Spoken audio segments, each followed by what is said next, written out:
All right, now joining us on the broadcast, we've got Mr. James Russell, who's an associate professor in the Department of National Security Affairs at NPS, and he's joining us live from Monterey in California.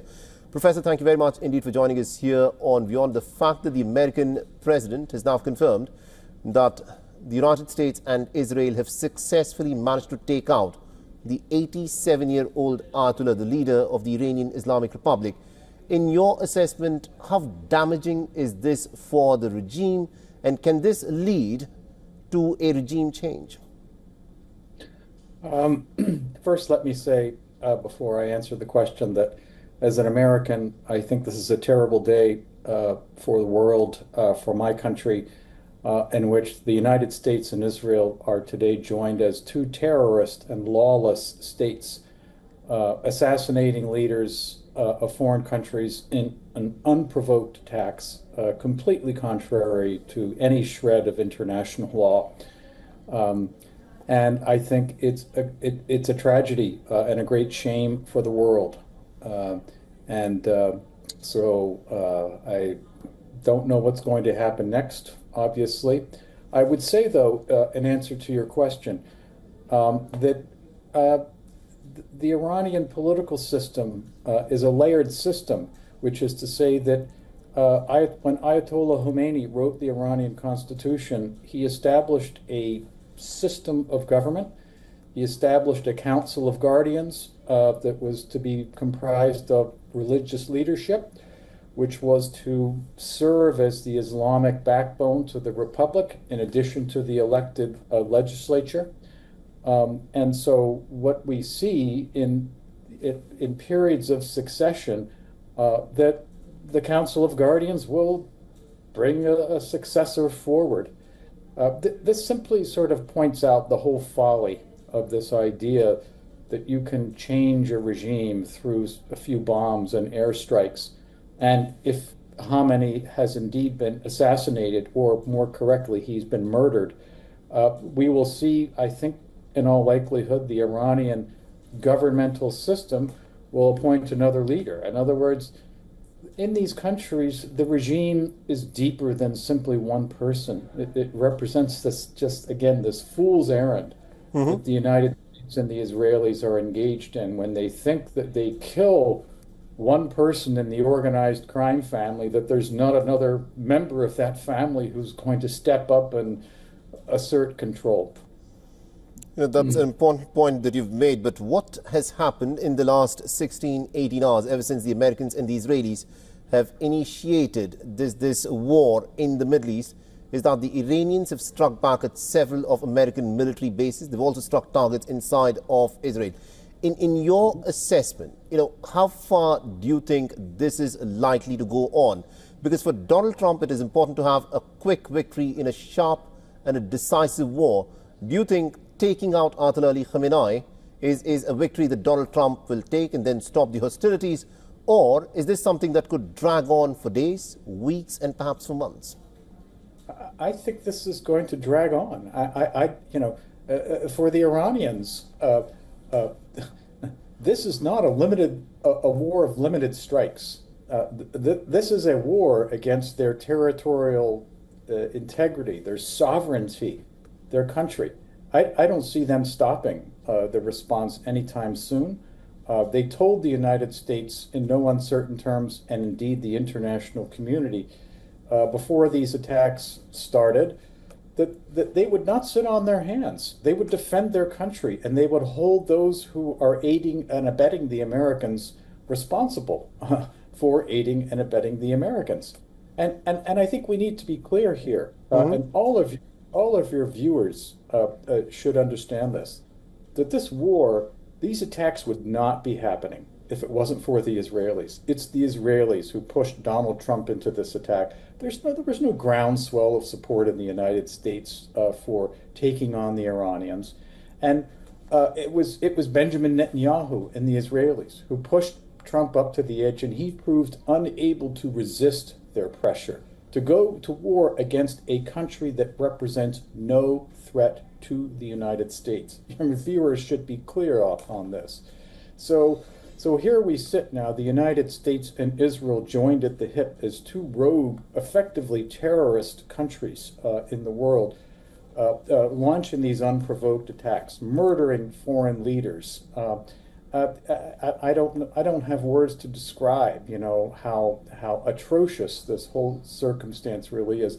And I should hasten to add in response to your question, and forgive my long-windedness here, is that there's no such thing as a quick victory in this circumstance. There's no such thing as, oh, we'll fire off a few missiles and we will change regime and all will be well. It's not going to work that way. The Iranians are going to defend themselves. They've closed the Strait of Hormuz, according to press reports. Right.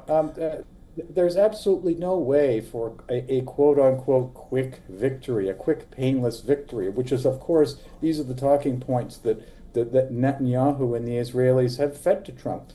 Professor, in the Trumpian universe and in terms of how Trump reasons, talks, and probably even thinks, he wants to do in Iran what he managed to get away doing in Venezuela.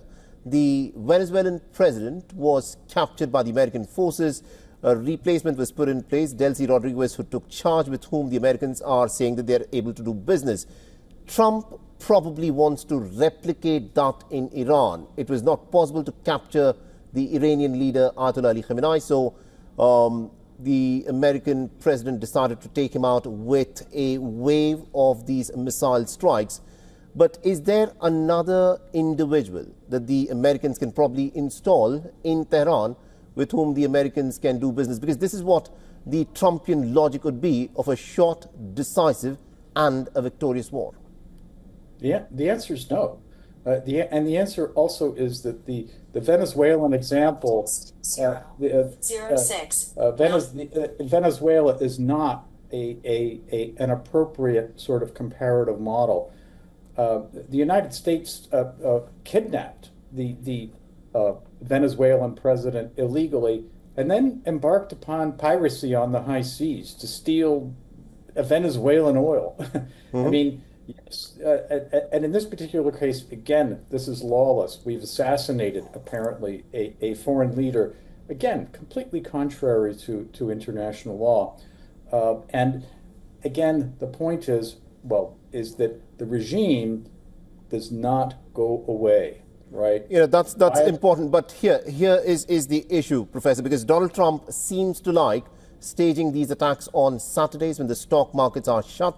And if the reports of the Iranians having closed off the Strait of Hormuz are indeed true, and if there is an effective shutdown of the Strait of Hormuz, then this will send the price of oil through the roof. So when the markets open on Monday in the United States of America, there is going to be trouble at the Wall Street. And Donald Trump will then have to start explaining to his countrymen as to why this war is essential for America. Do you think he can actually convince the Americans that if they were to start witnessing sharp inflation, that this is a war in American interests? I don't see that there's any case for this, any cogent case for this war. America, so you are clear and your viewers are clear, America has undertaken these attacks at the behest of the Israelis. Trump's own military advisors leaked stories to the press telling us all that there was no hope of a quick and decisive victory. And this is all going to become unraveled. This story does not have a happy ending, and I don't see any way under which Trump can satisfactorily explain his case to the American people. And I note with interest your reference to the Trump land, this Trump sort of universe, the Trumpian universe, yes. Yeah, the Trumpian universe, which is full of lies and it's full of falsehoods. Can you imagine your own president getting up and telling such untruths repeatedly over time without being held to account?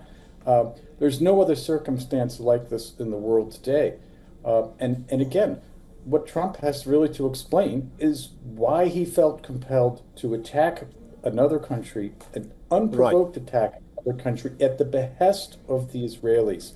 All right. There was no there was no groundswell for this in the United States. Professor Russell, Yeah. now, for people who've been following Trump all through his campaigning days, he was someone who was dead against America's involvement in these forever foreign wars. Yes. His slogan was "Make America Great Again," where he wanted the American resources and energy to be focused on improving the lives of the people in America.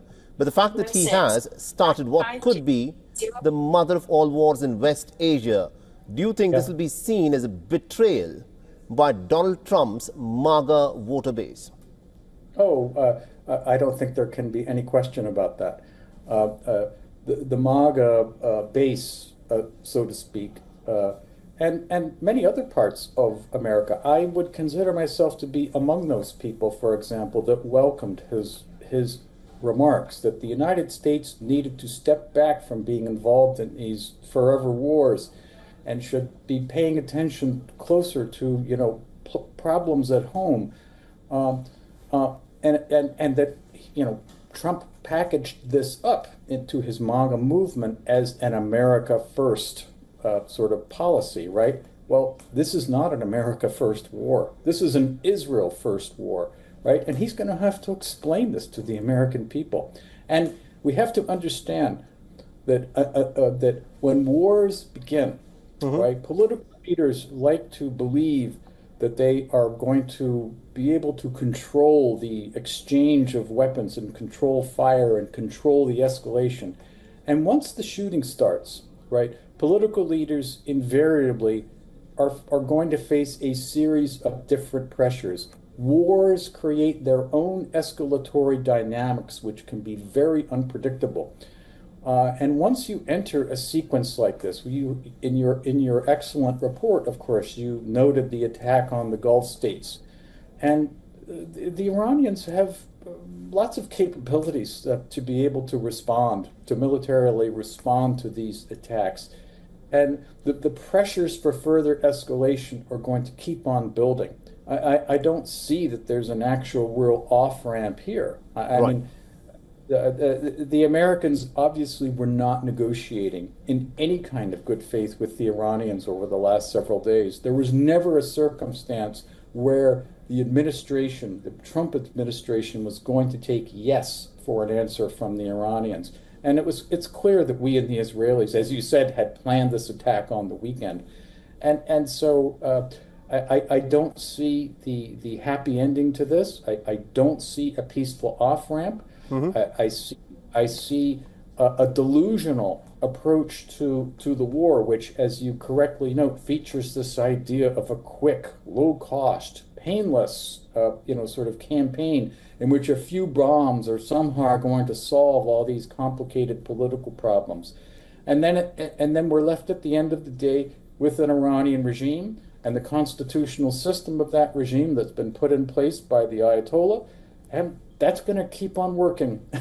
Right. And so I just think it's a recipe for exactly the kind of long-term, forever war type conflict that Trump told his base that he was not going to be engaged in.